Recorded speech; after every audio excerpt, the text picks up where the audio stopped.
Hi മച്ചാമരെ, അപ്പോൾ എൻ്റെ കയ്യിൽ ഓപ്പോയുടെ A31 എന്ന് പറഞ്ഞ മോഡലുണ്ട്. അപ്പോൾ യാതൊരു കംപ്ലൈൻറ്റും ഇല്ല, ഒരു കംപ്ലൈൻറ്റും ഇല്ല. നല്ല രീതിയിൽ യൂസ് ചെയ്തുകൊണ്ടിരിക്കുകയാണ്. പെട്ടെന്നൊരു ദിവസം ഇതിൻ്റെ കസ്റ്റമർ ഇങ്ങനെ മൊബൈൽ ഇങ്ങനെ ചരിച്ചപ്പോൾ ഒരു ചെറിയൊരു പ്രശ്നം കണ്ട്.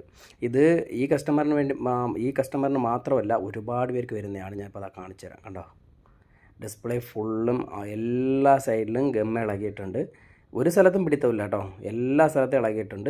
ഈ സ്ട്രിപ്പിൻ്റെ പിടുത്തത്തിലാണ് നിൽക്കുന്നത്, ഡിസ്പ്ലേ സ്ട്രിപ്പിൻ്റെ പിടുത്തത്തിൽ മാത്രമാണ് നിൽക്കുന്നത്. എന്തോ ഭാഗ്യം കൊണ്ട് ഈ കസ്റ്റമർ ആണെങ്കിൽ ഇങ്ങനെ മൊബൈൽ കമത്തിയപ്പോൾ ഡിസ്പ്ലേ ഇങ്ങനെ പൊട്ടി വന്നിട്ടില്ല, സ്ട്രിപ്പ് കട്ടായി പോയിട്ടില്ല. അതുകൊണ്ട് നേരെയും കൊണ്ടുവന്ന് റീഗം ചെയ്യാനായിട്ട്. അപ്പോൾ നിങ്ങളുടെ മൊബൈൽ ഒന്ന് ശ്രദ്ധിക്കുക. മിനിമം ഒരു വർഷമൊക്കെ ആയ മൊബൈലാണെങ്കിൽ ഒന്ന് ശ്രദ്ധിക്കുക, ഗമ്മൊക്കെ പോകാനുള്ള ചാൻസസ് ഉണ്ട്. അപ്പോൾ ശ്രദ്ധിച്ചു കഴിഞ്ഞാൽ വലിയ ചിലവിലിരുന്ന് നമുക്ക് ഒഴിവാവാം. ഇതൊക്കെ ഒട്ടിക്കുകയാണെങ്കിൽ ഇപ്പം ഞാൻ ചുമ്മാ ഫ്രീ ആയിട്ടാണ് ഒട്ടിക്കുന്നത്. ചിലർ 50-100 മേടിക്കത്തുള്ളൂ. എന്തായാലും ഒന്ന് ശ്രദ്ധിക്കാം മച്ചാമാരെ. ബൈ.